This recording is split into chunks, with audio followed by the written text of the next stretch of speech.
विद्यार्थी मित्रांनो, स्वागत आहे सिव्हिल कट्टा यूट्यूब चॅनलवरती तुमचं. आज आपण फ्लूइड मेकॅनिकची रिव्हिजन करणार आहोत MCQच्या माध्यमातून. आय होप हे सेशन तुम्हाला उपयुक्त ठरेल. तर अधिक वेळ न घालवता सुरू करूयात क्वेश्चन नंबर 1 पासून.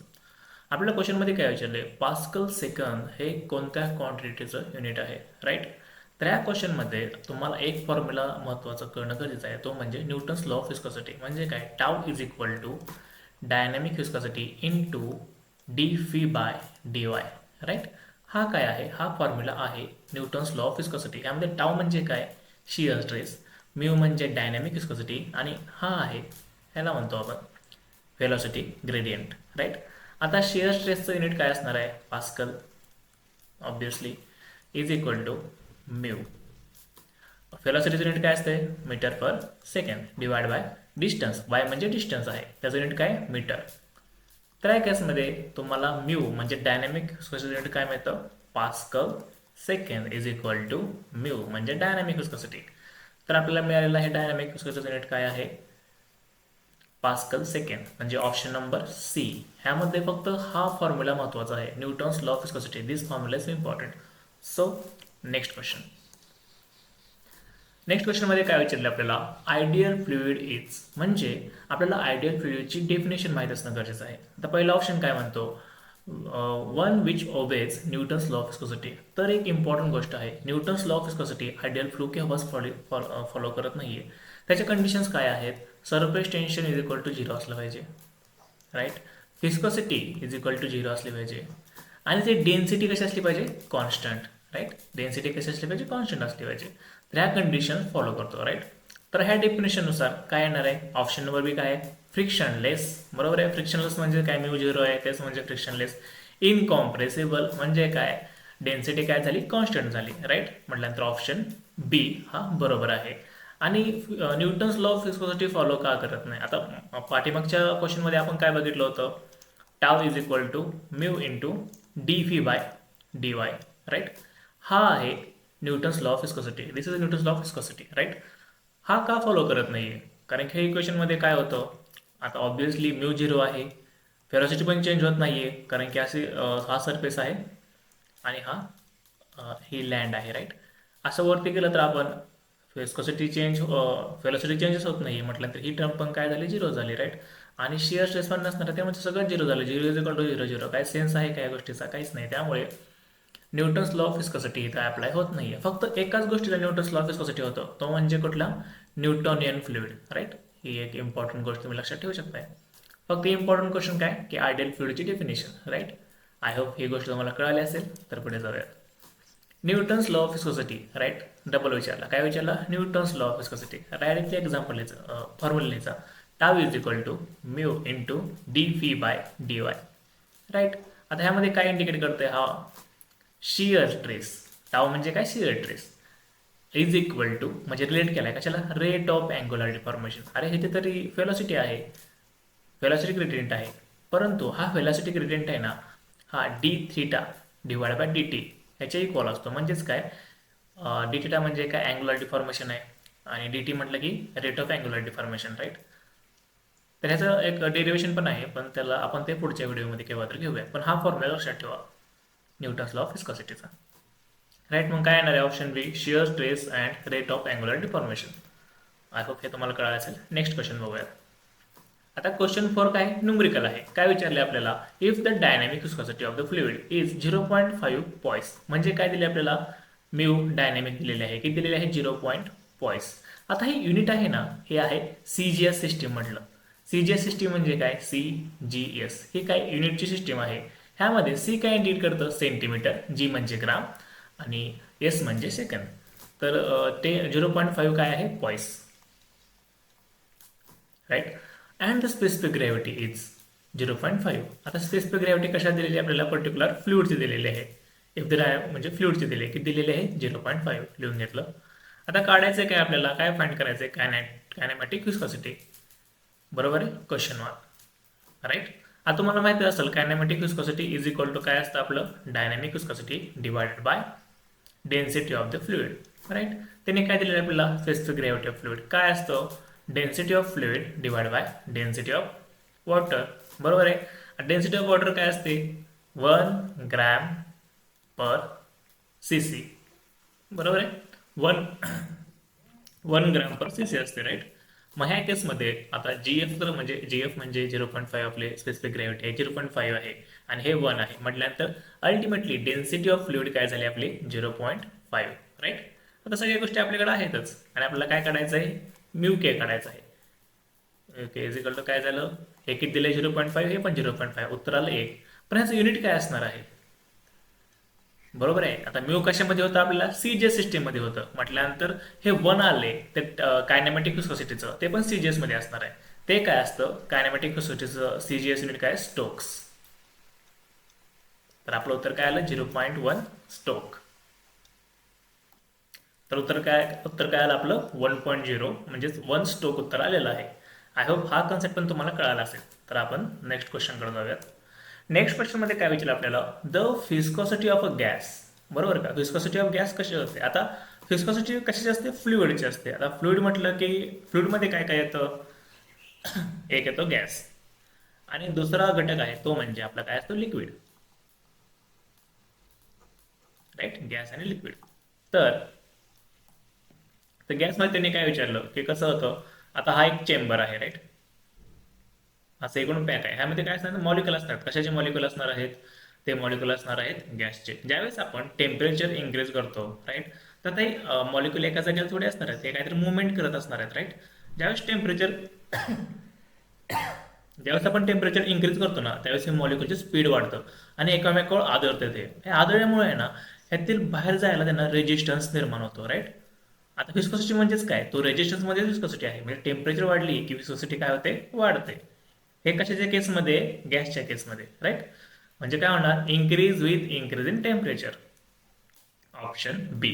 पण आता सेमच कंटेनर आहे, त्यामध्ये काय असणार आहे, लिक्विड म्हणजे आपलं काय, पाणी असणार आहे. आता टेम्परेचर वाढवलं तर हे काय होणार आहे, आता किती जवळजवळ मॉलिक्युल असणार आहेत, राईट. ज्यावेळेस आपण टेम्परेचर वाढवलं हे मॉलिक्युल कसे लांब होणार आहेत, राईट. आणि त्यामध्ये इझिली पास होणार आहे इथून. म्हणजे काय होणार आहे, टेम्परेचर इन्क्रीज केलं तर विस्कोसिटी आपली डिक्रीज झाली. कशाच्या केसमध्ये, पाण्याच्या म्हणजे लिक्विडच्या केसमध्ये. तर हे 2 पॉईंट इम्पॉर्टंट आहे, इथे तुमची गफलत होऊ शकते. ओके, आय होप हे पण तुम्हाला कळालं असेल. चला आता पुढचा क्वेश्चन न्यूमरिकल आहे, पण आपण याचं डेरिव्हेशन पण बघणार आहोत. काय विचारले आपल्याला, the rise of liquid of specific weight gamma in a capillary tube of radius R.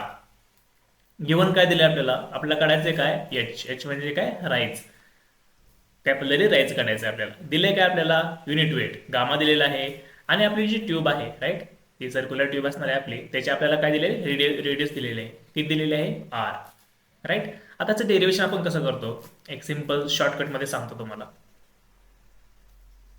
बरोबर आहे, सरफेस टेन्शनमुळे याची रेज झालेला असतो, सरफेस टेन्शन सिग्मा आहे, राईट. हाईट किती येत झालेले, हाईट याच्यावरती आपल्याला राईज झालेला आहे. तर कसं करायचं, सिग्मा हा काय आहे, सरफेस टेन्शन. सरफेस टेन्शनला फोर्समध्ये कन्वर्ट कसं करायचं, सिग्मा आणि ह्या पेरिमीटरला लागतो, बरोबर आहे ना सरफेस टेन्शन. मग पेरिमीटर काय झाली, एका सर्कलची पाय डी इज इक्वल टू, आता हे कोणाला बॅलन्स करतोय, ह्याच्या वेटला बॅलन्स करतोय, कोणाच्या, ह्या लिक्विडच्या वेटला बॅलन्स करतोय. म्हणजे आपल्याला काय करायला लागणार, हे युनिट वेट आहे इंटू व्हॉल्यूम करायला लागणार. हा सिलेंडर आहे, सिलेंडरचं व्हॉल्यूम काय असतं, पाय D square divided by 4 into height. बरोबर आहे का, आपल्याला काय काढायचं, हाईट तर काढायची आपल्याला.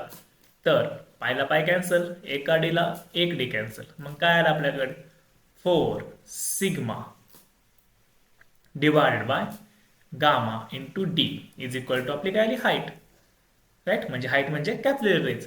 आता ऑप्शन मध्ये डी नाहीये, तिथं काय आहे, रेडियस आहे. मग डी डायमीटर जोड काय झालं, 2 टाइम्स रेडियस. तर मग काय येणार, 4 sigma divide bye gamma into 2 times, थोडं वेगळं काढूया आपण, असं काढूया. मग काय झालं होतं तुमचं, 2 sigma divided by radius into gamma. तर कुठे आहे असं option, 2 sigma gamma R, 2 sigma gamma R. तर option C, I hope option C आलेला आहे. आता हे डेराईव्ह करण्यापेक्षा तुम्ही हा डायरेक्ट फॉर्म्युला लक्षात ठेवू शकता, पण डेरिव्हेशन केल्यानं थोडं सोपं राहतं. पुढचा क्वेश्चन पण काय, न्यूमरिकलचा आहे. काय म्हणतो बघा क्वेश्चन हा, the intensity of the pressure developed by the surface tension. म्हणजे प्रेशर काढायचं आपल्याला, कशामुळे डेव्हलप झालं आहे? सरफेस टेन्शनमुळे डेव्हलप झालेलं आहे. किती आहे सरफेस टेन्शन? 0.075. युनिट बघणं गरजेचं आहे, माहिती आहे का? युनिट कसं आहे? न्यूटन पर मीटर. म्हणजे कसं आहे? SI सिस्टीम आहे, MKS सिस्टीम आहे, राईट. आणि in the droplet of water. म्हणजे आता हे कसं असणार आहे? ड्रॉपलेट असणार आहे, आपण काढतो ड्रॉपलेट. ओके, हा आलेला आहे ड्रॉपलेट. ह्या ड्रॉपलेटचे डायमीटर पण दिलेले आहे आपल्याला. हे दिलेले आहे, डायमीटर आहे त्याची 0.075. युनिट काय आहे? MM, right. तर आपल्याला विचारले प्रेशर, बरोबर आहे. आता ह्या केसमध्ये पण तोच सिंपल येणार आहे. काय? तर तो ब्रेक होणार आहे, असा ब्रेक. ब्रेक केल्यानंतर आपल्याला कसं दिसणार सरफेस? हा असा दिसणार सरफेस. आणि हा त्याची आतली साईड असणार आहे, राईट. तर प्रेशर काय करतो? पुश करायचा प्रयत्न करतो. आणि दुसरा पार्ट इथं असणार आहे बबलचा, वॉटर ड्रॉपलेटचा. आणि सरफेस टेन्शन काय करतं? वाचवायचा प्रयत्न करतो त्याला, राईट. म्हटल्यानंतर हे इक्विलिब्रियम आहे, बरोबर का? सरफेस टेन्शनचा फोर्स आणि प्रेशरचा फोर्स इक्वल असणार आहे, बरोबर आहे. आता मग कशी काय बघितलं होतं आपण? सिग्मा सरफेस टेन्शन इनटू काय असणार आहे? डायमीटर. सर्कलचे डायमीटर काय असते? Pi D. सर्कलची पेरिमीटर, सॉरी, पेरिमीटर काय असते? Pi D is equal to pressure. प्रेशरला फोर्समध्ये कसं कन्वर्ट करायचं? Pressure into area. एरिया काय असणार आहे सर्कलचा? Pi D square divide by 4, right. आणि आपल्याला काय काढायचं आहे? आपल्याला पी तर काढायचं आहे, राईट. मग अशी जसं इक्वेशन आपण सॉल्व्ह केलं तसंच पाय डी कॅन्सल, एक पाय आणि एक डी कॅन्सल. तर काय आहेत आपल्याकडं? 4 sigma 4 sigma divide by D is equal to काय झालं? P, right. जसं आपण मगाशी सॉल्व्ह केलं होतं तसंच सेम तशा प्रकारेच आहे आपल्याकडं. मग काय झालं? 4 sigma divide by D is equal to P, right. ह्या केसमध्ये आपण व्हॅल्यू टाकून घ्या. सिग्माची व्हॅल्यू किती आहे? 0.075 डिवायडेड बाय 0.075 इंटू 10⁻³ काय केलं? युनिट बघितलं आपण, MM मध्ये होतं, त्याला मीटरमध्ये कन्वर्ट करणं गरजेचं होतं. आपण मीटरमध्ये कन्वर्ट केलं. आता एक कॅन्सल झालं आणि उत्तर काय आलं आपल्याला? यामध्ये तर काय देतं? 4 into 10⁻³ newton metre square, right. तर ऑप्शन आहे का? ऑप्शन कशामध्ये आहेत? सेंटीमीटरमध्ये आहेत. आता ऑप्शन सेंटीमीटरमध्ये आहेत, आता आपल्याला कन्वर्ट करायला लागणार. 10⁻³ न्यूटन सेंटीमीटर. 4 इंटू 10⁻⁻1 म्हणजे काय होणार? Option number C. हे थोडंसं युनिट कन्व्हर्जेशन आहे, त्यामध्ये कन्सेप्ट नाही, पण हा कन्सेप्ट फक्त लक्षात घ्या. आय होप हे तुम्हाला कळालं असेल. आणि हा आहे आजचा शेवटचा question, surface tension of the water. आता surface tension of the water, बरोबर, काय होते? बरोबर आहे, हे सरफेस टेन्शन असेल, ते टेम्परेचर जर वाढलं तर सरफेस टेन्शनमध्ये ऍक्च्युली काय फरक पडतो?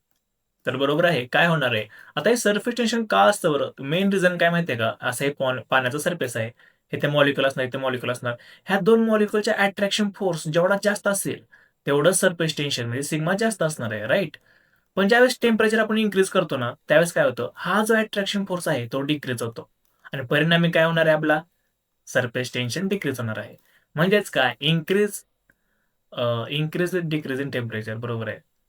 Increase with decrease in temperature, बरोबर आहे का? म्हणजे टेम्परेचर इन्क्रीज झालं तर डिक्रीज होतंय, पण टेम्परेचर डिक्रीज झालं तर इन्क्रीज होतंय, बरोबर आहे. तर हा ऑप्शन नंबर आहे. आय होप आजचं लेक्चर तुम्हाला आवडलं असेल आणि तुमचे कन्सेप्ट क्लिअर झाले असतील या MCQ थ्रू. जर तुम्हाला व्हिडिओ आवडला तर कमेंटमध्ये नक्की सांगा आणि अशाच प्रकारचे व्हिडिओ हवे असतील तर चॅनलला सबस्क्राईब देखील नक्की करा. All the best.